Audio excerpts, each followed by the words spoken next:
Jezus in Marija, pozdravljeni naši cenjeni prijatelji televizije Exodus, v oddaji Dober dan, dobri ljudje. Tokrat vam bomo predstavili svetega Šarbela iz Libanona, zavetnika vere, upanja in miru. Svojo svetost je pridobil kot skriti in zatajevani libanonski redovnik. Zadnjih 15 let življenja je preživel kot puščavnik, popolnoma potopljen v kontemplacijo in samozatajevanje. Njegovo življenje je bilo osredotočeno na Evharistijo in vsakdanjo sveto mašo. Okoli njegovega groba je 45 dni in noči brlela svetloba, a telo je ostalo nestrohnjeno vse do današnjih dni. Ob grobu se je čutil poseben vonj. Samo prve 3 mesece po njegovi smrti je zabeleženih kar 350 ozdravljenj po njegovi priprošnji, zaradi katerih so ga že za časa življenja, še posebno pa po smrti, klicali čudodelnik. No, več o tem velikem priprošniku pa bomo danes pregovorili z gospo Joži Kališnik in doktorjem Alešem Maverjem, ki jo prav lepo pozdravljam pri nas v studiu na naši televiziji. Pozdravljena. Hvala lepa, da sta prišla. Torej, danes bomo predstavili Slovencem morda v Sloveniji manj znanega svetnika, pa vendar velikega in mogočnega priprošnika, svetega Šarbela. Pa bom najprej vas povprašala, gospa Joži Kališnik, kdaj ste se prvič srečali s svetim Šarbelom, kako je do tega prišlo in če nam malo poveste, zakaj sveti Šarbel? Jaz osebno sem se srečala z njim leta 2018 v kapeli Svete družine v Mariboru na Kuzmičevi. Junija smo začeli z molitvami ponovno. Pripravili smo, gospa Kristina je lepo pripravila, se pravi, oltarček svetega Šarbela. Tukaj imamo tudi njegov kip, takšna je njegova podoba. Vedno morata svetiti ob njem ali 2 beli ali 2 modri sveči. Danes imamo tukaj kraljico miru iz Medžugorja. In njegovi bližnji zraven njega morajo biti pa sveti Jožef, sveti nadangel Mihael, Marija, kip Marije, Marija ladja rešitve. Pa še drugi dobri svetniki, ki jih imamo radi. Ampak verjetno, jaz prej ga nisem poznala. Lahko bi pa malo več povedala, ker pa moram prebrati, ker mi je gospa Kristina, Ja, ki se je gospa že prej Kristina seznanila. danes žal ne more biti z nami tukaj. Ja, ker danes ni mogla priti z nami zaradi višje sile, resnično. Pa bi jaz prebrala to, kar mi je ona včeraj povedala, pa sem si zabeležila. Pri nas so se prve molitvene skupine, ki so se priporočale svetemu Šarbelu, ustanovile že leta 2001. Opus Roze Mistike, to so bili romarji iz Nemčije, so molili in častili poleg rože skrivnostne tudi svetega Šarbela, tega velikega svetnika, meniha in puščavnika iz Libanona. Skoraj za vsako prvo soboto so romali v Fontanelle v Italijo, kroži skrivnostni, kamor so vedno nosili s seboj tudi kip svetega Šarbela. Eden od duhovnih voditeljev na teh romanjih je bil takrat tudi slovenski izseljeniški duhovnik, gospod Martin Mlakar. Na sobotni večer, to je bilo več dni je trajalo, 3 dneve je trajalo to romanje vedno vsak mesec, na sobotni večer so opravljali skoraj celovečerno, nekako 5-urno čaščenje in molili k svetemu Šarbelu tudi pred najsvetejšim. Ta romanja v manjšem obsegu še vedno izvajajo. Molitve k svetemu Šarbelu so se prijele tudi slovenskih romarjev in prav v Mariboru pri gospe Kristini Vozelj so se molilci zbirali. Leta 2001, se pravi pred 20 leti, jih je prihajalo na prvo soboto v mesecu tudi do števila 20. To je 15 do 20. Seveda je bilo med njimi kar nekaj radovednežev, ki so iskali velike čudeže in milosti, zato so počasi odpadali, ker čim človek išče to, ni milosti. potem ne pride milosti. Tako so se ta srečanja pri njej zaključila po 3 letih. Ko sem pred dnevi o tem govorila z gospo Kristino, mi je povedala, da je Marijo in svetega Šarbelo takrat prosila, naj ji v nekem času pripelje takšne ljudi, ki bodo zvesti in bodo radi molili, in takrat bodo tudi milosti prišle iz nebes. In res smo začeli z molitvami v tej kapeli v Mariboru junija leta 2018. In to na 3. soboto zvečer, 3. soboto v mesecu, saj se je prvo soboto pri njej molilo in častilo Marijo, Marino brezmadežno srce in tudi rožo skrivnostno. Na teh srečanjih občutimo posebne milosti pri Šarbelu, mir v duši, v beležnico pa napišemo prošnje, tiste, kar pač želimo prositi svetega Šarbela, da nam izprosi, pa da smo nekako povezani med seboj in z nebesi. No, in da bi tega velikega priprošnika, na njegovo priprošnjo bi naj bilo nekako izpolnjeni že okrog 6000 čudežev. Ja. Bolje spoznali se morda najprej podajmo malo v to njegovo mladost, v zgodovinsko ozadje Libanona, namreč on prihaja iz Libanona. Bil je tudi del maronitske skupnosti. Zdaj več o tem pa bi prosila vas, doktor Maver, da nam poveste, torej, kaj je posebnost Libanona in kako je prišlo do torej maronitskega reda, ki je za marsikoga, verjamem tudi od naših gledalcev, dokaj skrivnostna in nepoznana zadeva. Ja, no, moram reči, da sem zelo vesel te navzočnosti svetega Šarbela v Sloveniji, zaradi tega, ker se mi zdi, da on predstavlja most do ene posebne oblike krščanske in tudi katoliške vernosti, ki nam je sicer skoraj popolnoma neznana. In sicer po eni strani gre za to, da prihaja iz okolja, kjer kristjani govorijo arabsko. To je za današnje pojmovanje sploh na Slovenskem nekaj nenavadnega, kajti arabščino v glavnem povezujemo z islamom. Toda tudi sveti Šarbel je seveda izhajal iz arabsko govorečega okolja.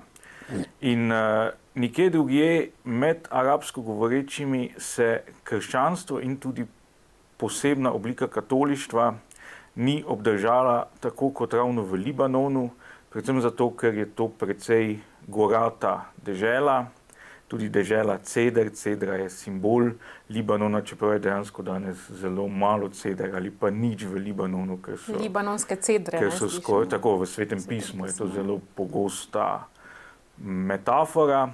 Žal pa so potem skozi zgodovino praktično vse cedre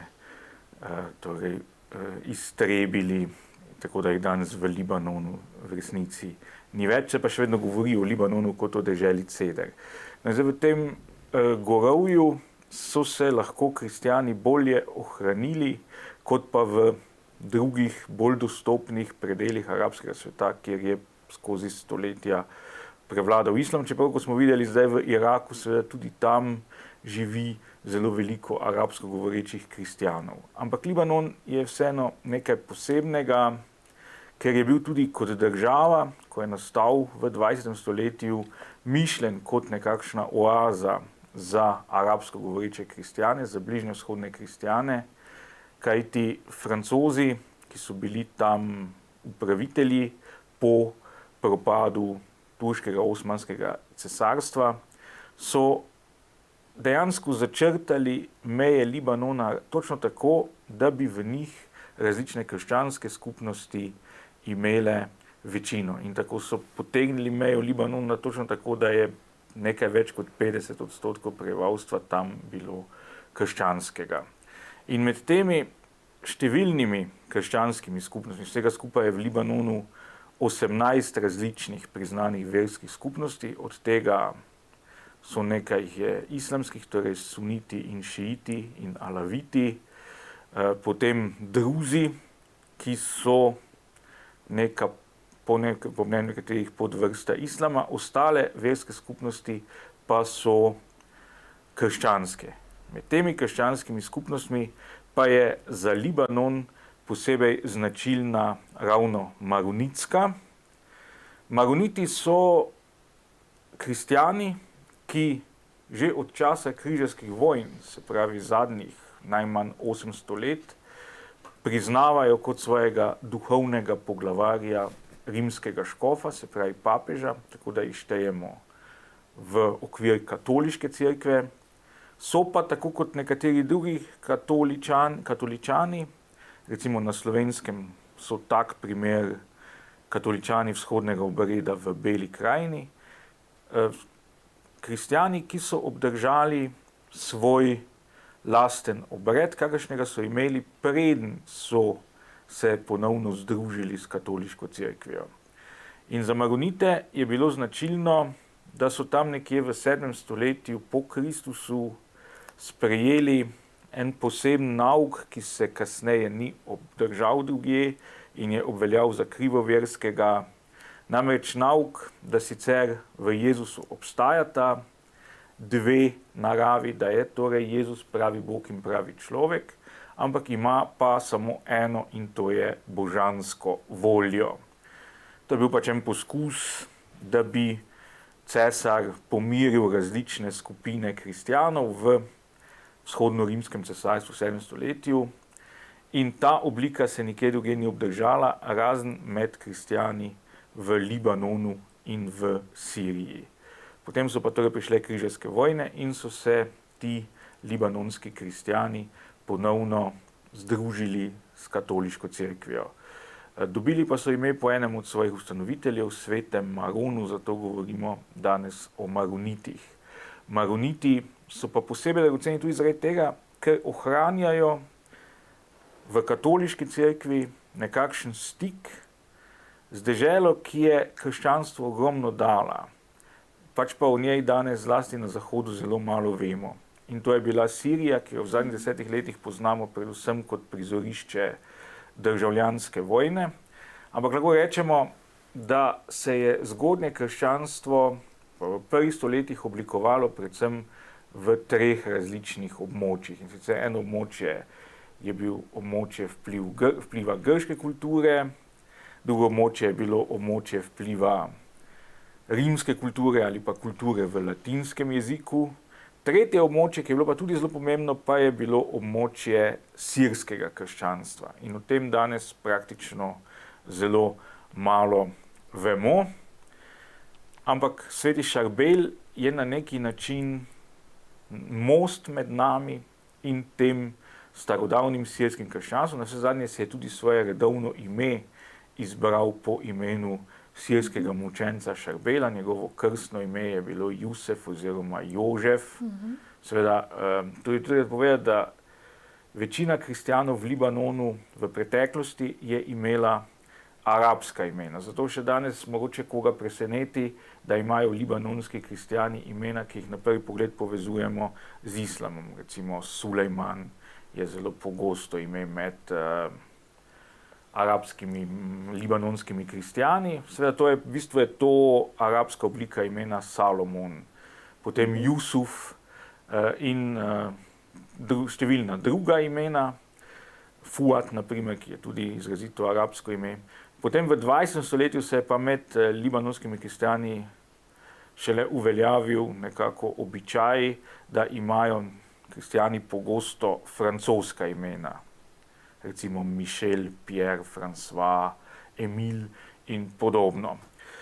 Sicer pa prihaja sveti Šarbel iz krajev, kjer je ravno ta maronitska oblika krščanstva daleč najbolj zakoreninjena. In to je okrožje Bešare na severu današnjega Libanona. To so pa v bistvu zelo gorata pokrajina, kjer je še danes 95% prebivalstva maronitskega, se pravi teh libanonskih katoličanov. In iz istih krajev prihaja mogoče tisti Libanonec, ki je nasplošno v Sloveniji najbolj znan. To pa je seveda Kalil Džibran. Torej, tudi on je bil pripadnik maronitske cerkve, tudi on je prihajal iz tega okrožja Bešare, vendar se je rodil takrat, ko je bil sveti Šarbel že precej v letih, se pravi, nista bila ravno sodobnika, saj ko je sveti Šarbel umrl, je bil Kalil Džibran star približno 13 let. Mogoče bi za konec te uvodne predstavitve libanonskih kristjanov povedal še to, da so to izredno nadarjeni ljudje, izredno podjetni ljudje, izredno iznajdljivi ljudje, ki so se zlasti v 19. in 20. stoletju razselili po vsem svetu. To je morda z vidika razvoja v Libanonu tudi škoda, ker se je delež kristjanov v samem Libanonu od leta 1932, ko so izvedli ta popis in potem dokončno potegnili mejo Libanona, se je njihov delež verjetno znižal z približno 53% nekako na 40%, čeprav točnih podatkov nimamo, od tega je maronitov več kot pol. Ampak libanonske kristjane danes najdemo praktično po vsem svetu. Nekaj zelo znanih gospodarstvenikov, tudi med najbogatejšimi ljudmi na svetu najdemo maronite, recimo Carlos Slim ali pa Carlos Ghosn, ali pa znani igralec Tony Shalhoub, ki igra Monka, ki ga gledalci poznajo, pripada tem maronitom. In najdemo jih praktično v Združenih državah Amerike, zelo veliko, v Latinski Ameriki, v Zahodni Afriki se jih je zelo veliko naselilo in so zelo uspeli v gospodarskem življenju. Marsikateri predsednik kakšne latinsko-ameriške države je izhajal iz te maronitske skupnosti, pa končno tudi znana igralka, zdaj mogoče njena zvezda že malo zatonila, Salma Hayek, ravno tako je potomka libanonskih naseljencev v Mehiki. Tako da gre za eno izredno živo skupnost, žal pa seveda ji usoda, deloma že v času svetega Šarbela, ni bila preveč naklonjena. Takrat je ravno prišlo do precejšnjih pokolov nad maronitskimi kristjani, ki so jih izvajale ali osmanske oblasti ali pa tudi njihovi sosedje iz vrst skupnosti Druzov, ki poleg maronitov živijo v tem libanonskem gorovju. In potem je seveda Libanon med letoma 1975 in 1990 prizadela državljanska vojna, ki recimo v času mojega otroštva je bil to pojem razdejanja, to je bil Libanon, če si rekel, da je kaj kot Libanon, je to pomenilo, da je popoln rastul in kaos. Ampak najbolj tragično pri tej državljanski vojni je bilo, da so se spopadali tudi kristjani med sabo. Ravno ti kraji svetega Šarbela so bili tudi prizorišče nekaterih najhujših spopadov med kristjani, predvsem območje mesta Zgarta na severu Libanona, ko sta se v bistvu dva krščanska klana med seboj spopadla, tako rekoč na žive in mrtve. Predtem je pa seveda Libanon Švica Bližnjega vzhoda, da imajo ta vzdevek in res so ti maronitski kristjani bili tam vodilna skupnost in je Libanon cvetel, žal pa se je to potem v drugi polovici 20. stoletja zelo spremenilo. In lahko rečemo, da tega trpljenja Libanoncev, zlasti libanonskih kristjanov, tudi danes še ni konec. In ravno zaradi tega je tako dragoceno, da živi čaščenje svetega Šarbela tudi med nami, da smo na tak način duhovno povezani s temi kraji arabskega krščanstva, pa še to je seveda en zelo pomemben most, tako rekoč med Jezusom in nami. Maronitska cerkev je ena tistih cerkvenih skupnosti, ki je ohranila v bogoslužju aramejski jezik, to pa je jezik, ki ga je kot svoj materni jezik govoril tudi Jezus Kristus. Zelo izčrpno, hvala lepa. Zdaj nekako rojen je bil 1828. leta. Takrat tudi v času njegovega pokopa so imeli že težave z oblastjo, torej maronitska cerkev. Zdaj, če pa malce preletimo njegovo življenje, že od mladih let je vedel, da je da je za njega Gospod nekaj posebnega pripravil. Ne. Vemo, odraščal je v družini na mama in očim in stric, nekako to je znanega. Potem se je kmalu odločil, da zapusti družino in gre tako, kot so učenci šli za Jezusom, tudi on slediti svojemu klicu. No in zdaj, če pogledamo te 3 karizme, ki ga nekako najbolj ki ga zaznamujejo, 3 karizme, katere je upošteval, najprej kot duhovnik, potem pa kot puščavnik. Ja, to so bile 3 najlepše vrline človeka, tudi današnjega bi bilo prav. Čistost, potrpežljivost. Kako?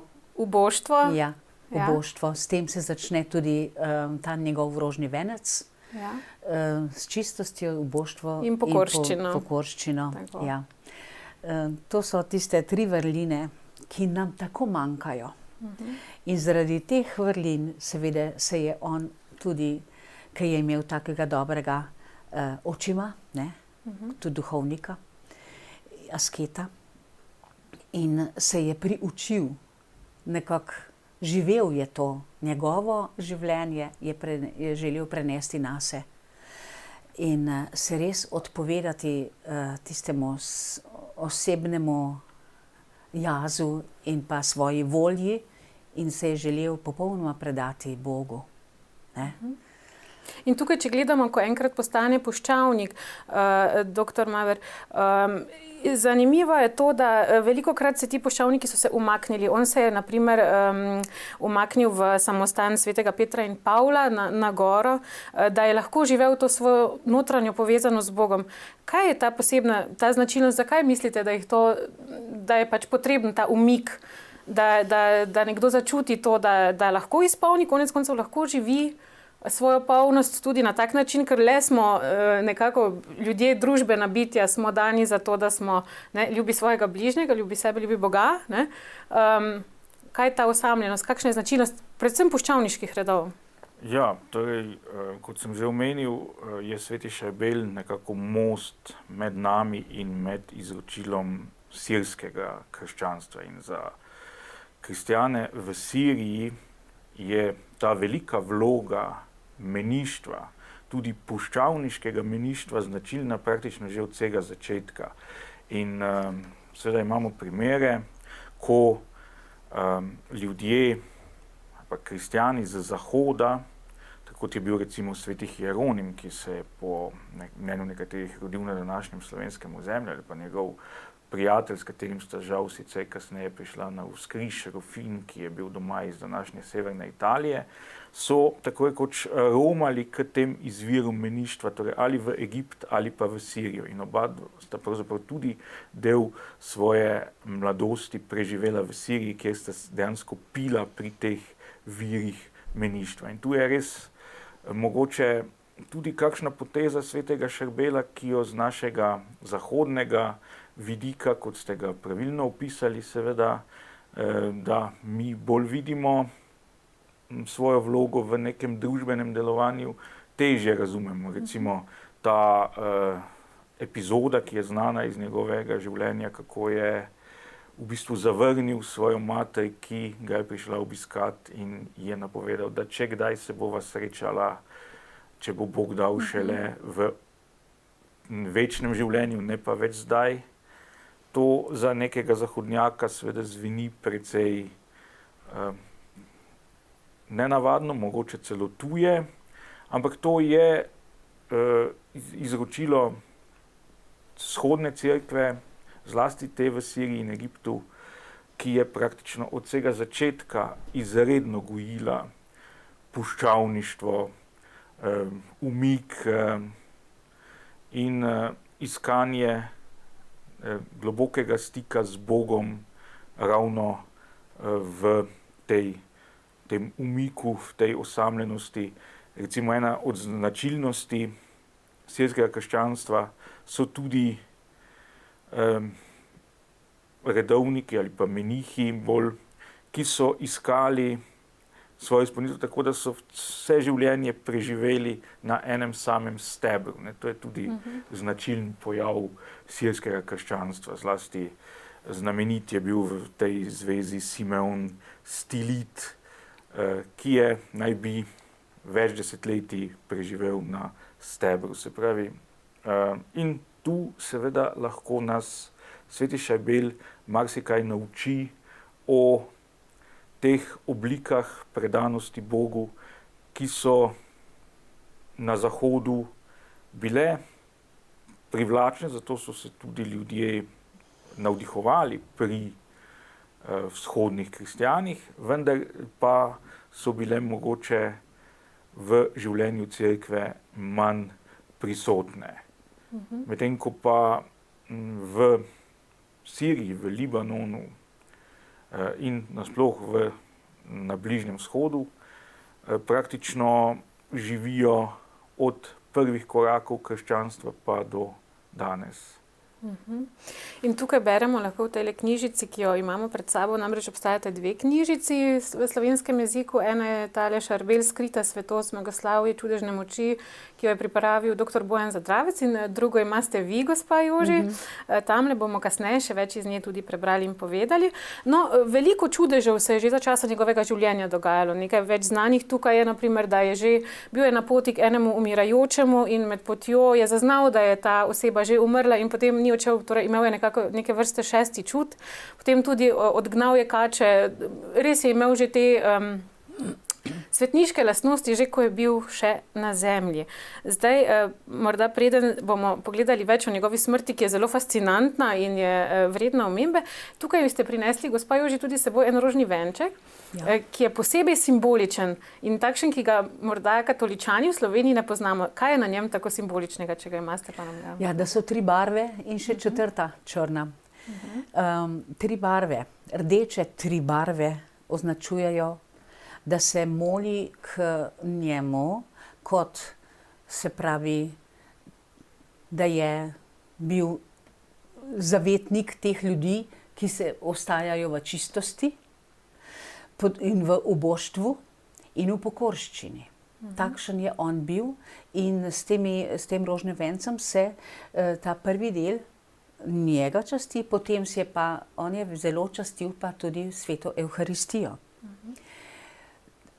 To so bile tri barve rdeče, potem je ena barva bela, to je sveta Evharistija, in potem pa je modra barva, ki je bil velik častilec tudi Marije, brezmadežne device Marije.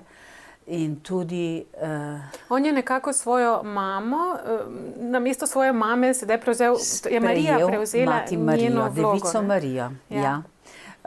In slišala sem, da so marionitski duhovniki da so prišli tudi v Medžugorje in prinesli njegovo olje, ki teče iz krste. To olje se baje v Medžugorju tudi dobi, v malih stekleničkah. Tudi jaz sem ga imela, ki mi ga je eden prinesel.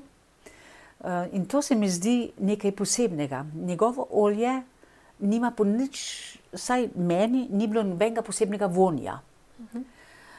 In je tako belkasto. Ampak, ko se z njim pokrižaš, ko pomažeš tam, ko te boli, in prosiš in moliš k njemu, enostavno čez noč bolezen oziroma ta bolečina preide. In se mi zdi, da je potrebno se ne samo k Šarbelu, k vsem svetnikom zelo priporočati. Ampak marsikdo pa, zdaj, če dovolite, ker imamo ravno, marsikdo pa reče, ampak ne zdaj, če prosim Jezusa, je enako, ne? Zakaj pa imajo svetniki takšno moč kot priprošniki, ne? Marsikdo reče, saj pa jaz sem se obrnil na Boga, sem se obrnil na Jezusa, saj pa je to isto, ne? Zakaj pa ravno svetnik ima to, da lahko pomaga? Ne, morda eno tako vprašanje. Mislim, da svetniki so dali skozi nekaj. Podredili so se Božji volji. In če človek reče, jaz bom zdaj živel tisto, kar je Božja volja. Svojo osebno voljo želim izročiti Bogu. In je treba pa svetnike prositi, Marijo prositi, naj pomagajo, da bom to svojo osebno voljo res lahko izročil in da bom vedno počakal, kaj je pa tista božja volja, ki moram narediti. Ne? V tistem trenutku za kakšno posebno zadevo, kakšen korak naprej, kakšno pot, ki jo ima oseba, ki to. Zato je potrebno se priporočati k svetnikom. Žal se, če malo pogledamo naše svetniške kandidate. Jaz imam doma eno podobico, večjo, na kateri je 12 podob naših, bom rekla, svetniških kandidatov, ampak gor ni Marije oziroma Magdalene Gornik. Ne vem zakaj. Pa je ona čudovita in največja priprošnica naša, če bi se ji hoteli priporočati, pa se je premalo. Tudi ta postopek traja kar malo predolgo. Že zelo dolgo, ja. In je rekla takrat ona pred tolikimi leti, ko bom 100 let, pač po mojem pokopu, ko bom odšla k Bogu, po 100 letih bom lahko naredila za Slovenijo, če me boste prosili, izprosila mnogo. In sveti Šarbel je pa velik priprošnik za vero, ki je pa zdaj zelo manjka v Sloveniji in v svetu. Zato se njemu res priporočamo za pomnožitev vere. Ljudje so tako mlačni, tako maloverni. In če bi se več priporočali svetnikom, ne kar direktno k Jezusu, ne, bi svetniki potem naredili eno tak priprošnja njihova je res vredna pri Bogu in potem človek lažje pride do uslišanja svoje prošnje, če je božja volja v tem. Zanimivo je tudi pri svetniku Šarbelu prav to, da je toliko čudežev spremljalo tudi njegovo smrt. Ne? Jezus je rekel, blagor tistim, ki niso videli, pa so verovali. Pri njem pa dejansko imamo toliko enih vidnih znamenj, ki jih je pustil. Ne? Čisto tako se proti koncu njegovega življenja malce premaknemo. Torej, 16. decembra je doživel kap, po tistem pa je zelo kmalu potem tudi se poslovil iz zemeljskega sveta. In namreč pokopali so ga blizu samostana svetega Petra in Pavla. In potem tudi posnetke bodo naši gledalci lahko videli, ko je prišlo do izkopavanja njegovega groba, njegovih posmrtnih ostankov. In če dovolite, vam bom prebrala, kaj so našli ob tem izkopavanju. Torej, čeprav je telo ležalo v vodi, ker namreč tam je bil zraven izvir studenca in je pač bilo malce vlažno, je bilo gibko, mehko, kakor telo ravno kar umrlega človeka. Torej, po vsem tem času, torej to je bilo 4 mesece, potem, ko je umrl, je bilo še telo vedno mehko. Razen prisotnosti nekaj vrst plesni so še opazili, da izteka iz trupla nenavadna krvava tekočina. Telo je bilo oprano, oblečeno v novo obleko in naslednji dan položeno na skrivno samostansko lokacijo, da ne bi dovolili množicam neprimernega čaščenja. Toda le mesec dni potem je nek poseben vonj, ne, to smo slišali in to velikokrat pri svetnikih opazimo, ta vonj, pritegnil pozornost in ponovno je bilo potrebno vzeti telo ven. Namreč potem so ga svetniki tile menihi vzeli ven in ga tudi umili, preoblekli. In če še naprej preberem, torej, kaj se je kasneje dogajalo? Torej, vse tisto, kar se je dogajalo s Šarbelovim telesom, je zgodovinsko, medicinsko in znanstveno edinstven primer. Glede teh dogajanj se ponuja čisto strogo matematična, klasična dedukcija. Predpostavimo, torej, ker je tekla iz njegovega telesa potem še mnogo let zatem tekočina. Predpostavimo, da je masa tekočine, ki je iztekla iz njegovega telesa, predstavljala 3 grame dnevno. Skozi 67 let, kolikor je trajal ta čudež, bi lahko predpostavljali okrog 72 kilogramov, kar je bistveno več od teže drobnega puščavniškega telesa. Torej, več je iz njega izteklo, kot je bil dejansko težek. Ne? In kot ste omenili to tekočino, kolikor sedaj to je, bi se naj tudi v Medžugorju dobila. Ne? Pri večjih svetnikih imamo te pojave posmrtne, tudi svetloba, ki ga je, ampak pri njem je pa najbrž nekaj posebnega, nekaj, kar je izrednega, kar je najbrž edinstven primer. Ja, bi rekel, jaz se spomnim pač tega krvi svetega Januarja v Neaplju, ne, to je recimo v Italiji nekaj oddaleč podobnega, ampak seveda ne v takšnem obsegu kot tukaj, kot razumem, je to olje iztekalo praktično ves čas. Ne, in to je gotovo posebnost oziroma po starodavni po starodavnem krščanskem prepričanju, da okoliščine smrti ravno nakazujejo, kako je človek živel in kako je pri Bogu zapisan, potem je gotovo sveti Šarbel v tej hierarhiji zelo visoko, ne, ker so takšni dogodki spremljali njegovo smrt in končno tudi nestruhnjenost je za kristjane od nekdaj predstavljala neko znamenje posebne božje milosti oziroma posebne človekove bližine Bogu. Ne? Tako da tu imamo kar nekaj značilnosti, ki svetega Šarbela res izkazujejo po krščanskem izročilu za izjemnega priprošnika, kot je govorila prej gospa Joži.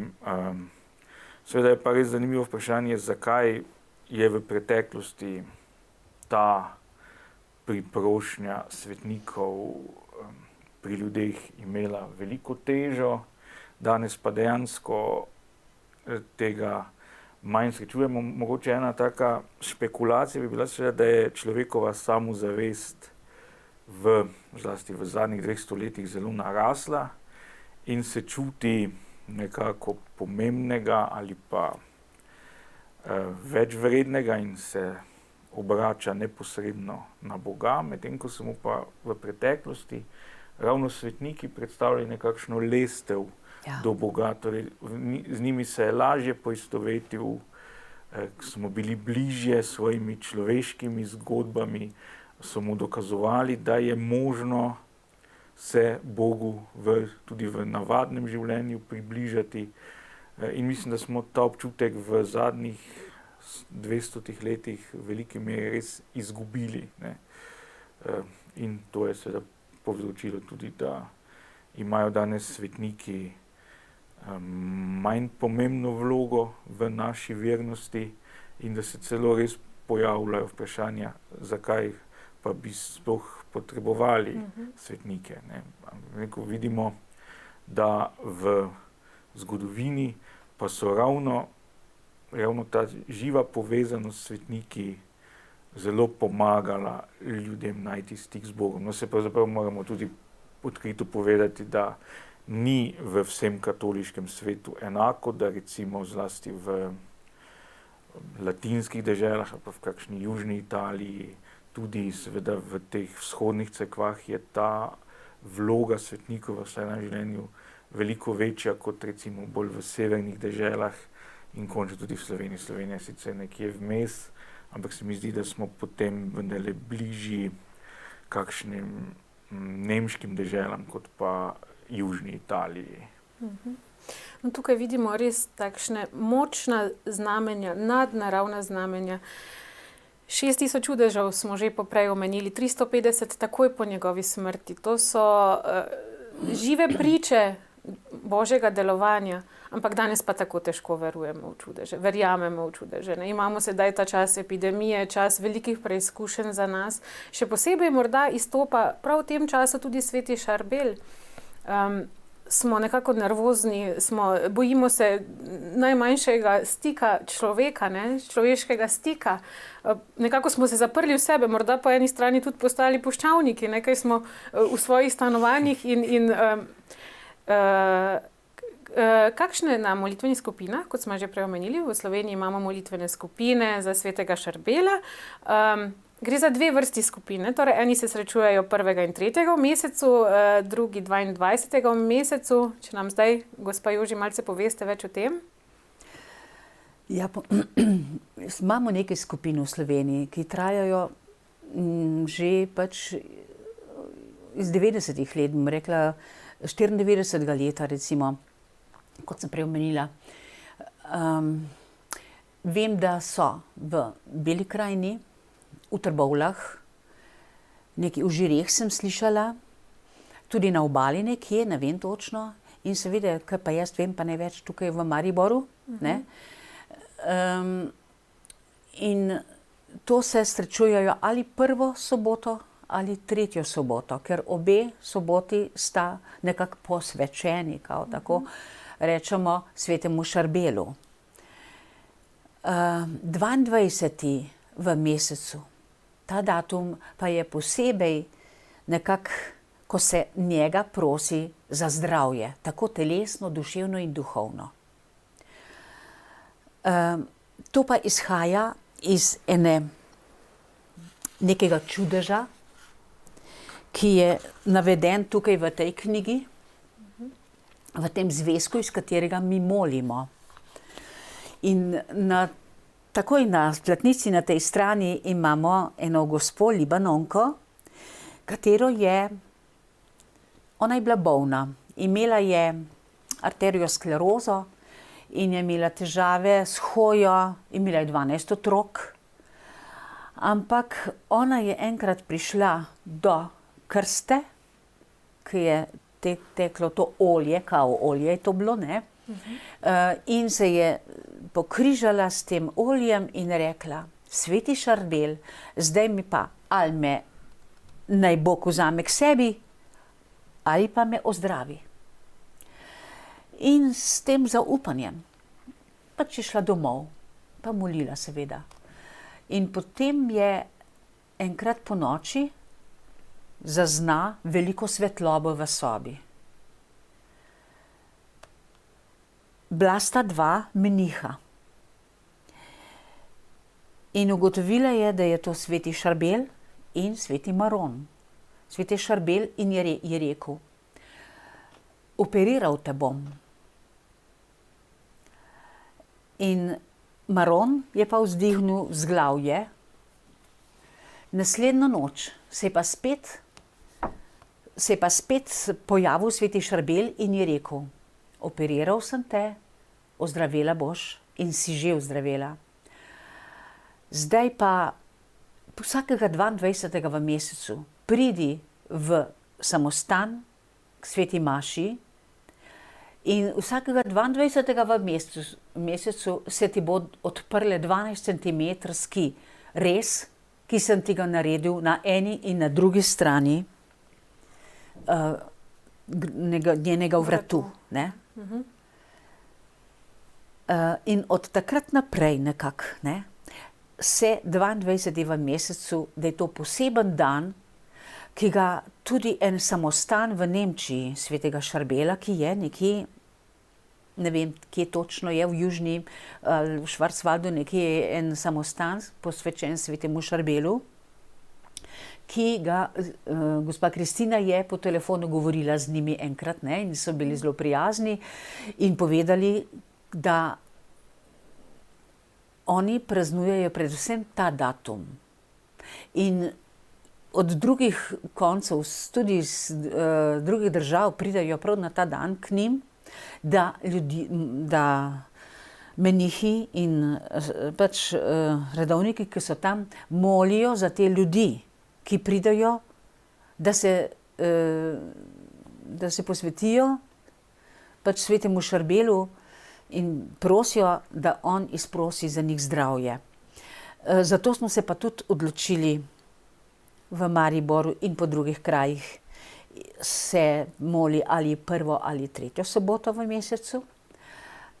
Smo pa, se pravi, je to zdaj leto in pol, smo pa začeli te molitve 22. v mesecu v popoldanskem času, sicer od 4 do večerne maše, od 4 popoldne do večerne maše, molimo nekaj po tem zvezku.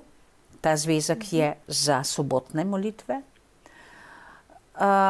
Ko se rožni venec ne moli, rožni venec svetega Šarbela se takrat ne moli, ampak ga pa začnemo z molitvami 22. v mesecu. Začeli smo to na Viru pri Domžalah, novembra se je pred 2 letoma, smo posebej molili za enega ubogega fanta iz Kranja, ki je imel tak velik tumor, vendar za njega ni bilo rešitve, ne? Ampak je pa v milosti umrl, res. Takrat na tisto srečanje je bila polna cerkev, pa je velika. No, tam pripravimo oltarček na katerem, kot sem že prej omenila, je sveti Šarbel na sredini, potem pa Devica Marija, sveti Nadangel Mihael, sveti Jožef, včasih tudi sveti Anton Padovanski, pa gorita 2 svečki, prt mora biti lep bel, naj bi bil tudi recimo ozadje, vendar ozadje je prezbiterij, ne. In takrat, ko smo molili za tega fanta iz Kranja, so se ljudje tako odprli, tako so bili raznežnjeni, ne. Molimo za njega, ampak pač prišla je pač do tega, da je bila za njega najboljša rešitev, da gre k Bogu. In tudi tako je potem nastalo, ne. V času korone tega nismo imeli, ker se nismo smeli družiti, ne. Zdaj, ta mesec, v ponedeljek, 22. marca, bomo pa se spet srečevali in tam je duhovnik Aleksander Urek, ki je bil prej vojaški kurat in je tudi bil v Libanonu. In ko sem jaz iskala, kje bi pred 2 letoma, kje bi nekje v okolici Ljubljane našli eno cerkev, kjer bi se to molilo, je ena gospa iz naše molitvene skupine rekla, jaz sem pa našega župnika vprašala in je bil zelo za to. No, potem sva se sestala na sestanku in je rekel, ja, jaz sem bil v Libanonu tudi in sem zelo počaščen, da se ta molitvena skupina srečuje v naši cerkvi svetega Jožefa Delavca na Viru. Zanimivo je tudi, da je prav ta 22. tudi datum, ko je bil sveti Šarbel posvečen v duhovnika, tako da je res en takšen močan mejnik. Tudi kar se čudežev tiče, v tej knjižici lahko vidimo, da se je pojavil tudi kot nenapovedan gost na fotografijah, kjer so se 3 mladeniči fotografirali, se on pojavil med njimi in tudi še več takšnih ozdravljenj, ki jih medicina ali znanost nista znali obrazložiti, najdemo tukaj notri.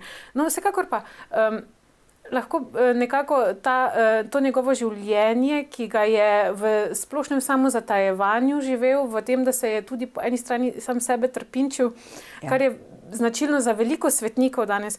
Kako pa naj mi, tako preprosti kristjani, posnemamo takšno držo? Zdaj vsi smo poklicani k svetništvu, pa vendar, kaj bi rekli današnjim, kako živeti svetništvo danes? V ponižnosti. Iz ponižnosti nastanejo tudi vse druge vrline. Pa svojo voljo res je treba darovati Bogu. Če bi ljudje to v tej moderni dobi znali, se svojo voljo tega ne bi, ne morejo. Zato pa je priprošnjik sveti Šarbel tisti, ki lahko potem človek pride do neke točke v svojem življenju, ki nastane njegovo življenje potem bolj odprto za Boga, v ponižnosti potem tudi odpušča ljudem, ki so ga razžalili, ne. Pravi, vsi svetniki to govorijo, ljubite Boga nad vse in svojega bližnjega kot samega sebe, tudi sovražnike. Ali Jezus pravi, sovražnike moramo tudi za njih moliti. Obstojajo zdaj molitve, ki so bile dane posameznim vidcem ali kaj tako, da sidro rešitve je, da se predamo Bogu in prosimo tudi za naše neprijatelje, da se spreobrnejo. Jezus pravi, če vi molite, jaz bom pa naredil svoje. In čim molimo, pa se predamo svoje težave Bogu, Bog naredi svoje. Prav gotovo nam tega veliko manjka. Zdaj, če še grem malce na to, kar prihaja, pa bi doktorja Maverja vprašala, kako vi vidite prihodnost maronitske cerkve, prihodnost Libanona? Zdaj videli smo, kaj se je v Siriji toliko časa dogajalo, še vedno je dokaj nemirna situacija. Kako pa vi mislite, da se bodo stvari tamle razvijale? Ja, mislim, da tudi tam je pravzaprav potrebno to milostno delovanje Boga po priprošnji svetega Šarbela, ker je položaj res izredno zahteven. Seveda Libanon je zelo povezan s Sirijo in državljanska vojna in ta velik begunski val, ki je ravno Libanon kot soseda zelo prizadel, je povzročil nove težave. Lani je potem prišlo v Bejrutu tudi do tiste eksplozije, ki je praktično uničila bejrutsko pristanišče, to je glavnega mesta Libanona, in ubila več kot 200 ljudi. Gospodarski položaj je seveda izredno težak in tisto, kar si moramo najbolj želeti, je, da bi nastali taki pogoji, da bi lahko ti libanonski kristjani, maroniti in ostale krščanske skupnosti sploh ostale v Libanonu. Še vedno je izseljevanje izredno močno. Potem so pa seveda kristjani, čeprav je bil Libanon ustvarjen praktično kot oaza zanje, vedno bolj v senci muslimanov, ki njihov delež počasi narašča, kristjani se tudi bolj izseljujejo. In to so vse velike težave, tako da je tudi v ta namen smiselno moliti k temu velikemu svetniku, ki ga je ravno ta dežela dala vsemu krščanskemu svetu, in res sem lahko tudi praktično osebno hvaležen papežu Pavlu VI, da je tega svetnika razglasil najprej za blažnega, potem za svetega, in da je danes uvrščen tudi v splošni bogoslužni koledar vesoljne cerkve in da nas na ta način opominja na vse te zelo preizkušene krščanske skupnosti. Mi tako radi stokamo, kako težko mi živimo, kakšne težave nas zadevajo, ampak to je zelo malo v primerjavi s težavami, ki jih imajo kristjani ravno v teh letih na Bližnjem vzhodu. In to smo končno, je to zelo poudaril tudi papež med svojim obiskom v Iraku. Treba povedati tudi to, da sta dva papeža v preteklosti že obiskala tudi Libanon, in sicer Janez Pavel II. leta 1997 in pa pred 9 leti Benedikt XVI. In je bilo seveda tudi takrat zelo lepo videti to živo krščansko skupnost in to veselje, ki ga je obisk Benedikta XVI. Prinesel. Sedaj nekako se naša oddaja torej gre proti koncu. Gospa Joži Kališnik, predlagam, da še malce več poveva o molitvah. Torej, omenili smo že rožni venec, obstaja tudi 9-dnevnica na čast svetemu Šarbelu in ostale molitve. Ja, ob sobotah se moli vse 3 dele rožnega venca, 3, ne 4. Potem litanije Matere Božje, k svetemu Jožefu, svetim angelom varuhom, potem tudi molitev, litanije svetega Šarbela so izredno močne, ker tam odgovarjamo: pomnoži nam vero. Zato je res sveti Šarbel velik priprošnjik za pomnožitev vere. Tudi starši, ko sedaj, kot vemo, mladina gre čisto po svoje, modernizem je naredil tudi svoje v katoliški veri,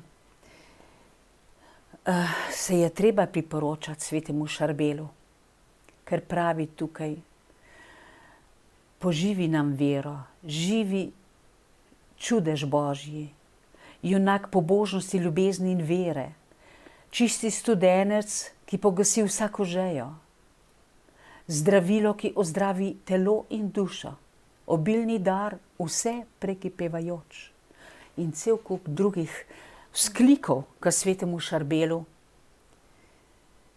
ki človeka dvigne, če se lepo globi v te besede. Ne? Zato je res, ta zvezek se lahko dobi. Ja, brez kje se ga problema. lahko dobi? Ja, tudi pri vas jih bom nekaj pustila. Torej lahko nas tako da jih boste kontaktirajo na lahko, televizijo, ja. lahko tudi mojo telefonsko številko date, to Bomo je nič izpisali spodaj, če bi kdo želel. Ja, nič Ja. 40 780 393. Pa me pokličajo in pošljem. Tudi ob tem povabimo, če bi se kdo želel udeležiti molitvene skupine sedaj v ponedeljek. Kdor Tudi želi, lahko vas sicer veste, kontaktira. zdaj je 21 oseb, je rekel, da se lahko... Je maksimalno, ne? Je maksimalno. Morda pa preko 21 Zooma. oseb na Viru pri Domžalah, ne? V drugih molitvenih skupinah pa sicer točno ne vem na njihov naslova, ne? Kdor pa želi, pa ta zvezek lahko dobi in bo doma molil, ne? Ni potrebno. So le datum je tisti, ne? Ali sobota, ali za zdravje, telesno, duševno, duhovno, 22. v mesecu. Pa se v duhu povežemo med seboj in z nebesi. Vedno vsako molitev res prav, da začnemo, da se priporočimo Bogu, Mariji, svetnikom in se v duhu povežemo v tisti trenutek, tisto uro, z vsemi molivci v svoji okolici in v svetu in z nebesi. In tako sedaj predlagam, da se tudi mi povežemo z molitvijo. Ja, In za... pa dajmo zmoliti tole vsakodnevno molitev Tako, k svetemu Šarbelu, ki je na strani 33. 33. Tako. Pa skupaj zmolimo, ker Tako, in povabimo skupna tudi molitev je naše. veliko več vredna, kot če človek sam moli. Dobri in usmiljeni Bog, ti si poln ljubezni do ljudi. Častim te iz globine svojega srca in ti izročam molitev zahvale za vsa dobra dela, ki si jih podelal po priprošnji svetega Šarbela. Hvala ti, čudežni sveti Šarbel. Nimam besed, s katerimi bi lahko izrekel svojo hvaležnost za dobljene milosti po tvoji priprošnji. Vedno mi pridi na pomoč in pomagaj mi, da bom vedno vreden Božje milosti in tvoje zaščite. Amen. Zmolimo še Oče naš, ki paše zraven. Oče naš, ki si v nebesih, posvečeno bodi tvoje ime. Pridi k nam tvoje kraljestvo, zgodi se tvoja volja, kakor v nebesih, tako na zemlji. Daj nam danes naš vsakdanji kruh in odpusti nam naše dolge, kakor tudi mi odpuščamo svojim dolžnikom. In ne vpelji nas v skušnjavo, temveč reši nas hudega. Amen. Zdrava Marija, milosti polna, Gospod je s teboj, blagoslovljena si med ženami in blagoslovljen je sad tvojega telesa, Jezus. Sveta Marija, Mati Božja, prosi za nas grešnike, zdaj in ob naši smrtni uri. Amen. Slava Očetu in Sinu in Svetemu Duhu, kakor je bilo v začetku, tako zdaj in vselej in vekomaj. Amen. Naj se vama ob tej priložnosti zahvalim, da ste se odzvala moji prošnji in povabilu. Verjamem, da smo našim gledalcem svetega Šarbela vsaj poskušali do neke mere predstaviti, predvsem pa povabiti, da se vsa Slovenija priporoča njemu. Ja. Saj v teh časih potrebujemo prav vsako pomoč, ki nam le pride naproti. On je zelo radodaren. Tako, ja. In če bomo skupaj v molitvi močni, nas bo uslišal. Zapeli bomo ob koncu še pesem njemu na čast. Naj se vama pa tukaj na tej točki zahvalim. Torej, dr. Aleš Maver, najlepša hvala za vaš zgodovinski uvid v svetega Šarbela in Libanon, ter vam, gospa Joži Kališnik, da ste bili pripravljeni priti sem. Pa zaključimo s to pesmijo, ki je napev vzet od Hvali svet odrešenika. Hvaljen bodi Bog vesolja, dal si nam puščavnika, Tebi ljubega svetnika, za nas zgled zveličanja. To menih je iz Libanona, mož molitve, pokore, mira, svet dišeč in dragocen, priprošnik sveti Šarbel. Bil mogočen je v duhu, hrepenel po Božjemu.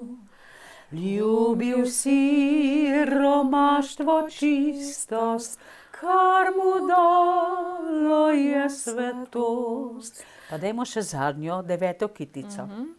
Libanonska cedra hvali tihega puščavnika, vonj dišečega kadila spremlja blagoslov neba. To menih je iz Libanona, mož molitve, pokore, mira, svet dišeč in dragocen, priprošnik sveti Šarbel. Cenjene gledalke, spoštovani gledalci, zahvaljujemo se vam za vašo pozornost. Vse vas izročamo v priprošnjo svetemu Šarbelu, še posebej vse kristijane na Bližnjem vzhodu in vse tiste trpeče, ki dnevno se darujejo in žrtvujejo za našega odrešenika Jezusa Kristusa. Hvala vam in do naslednjič na snidenje z Bogom.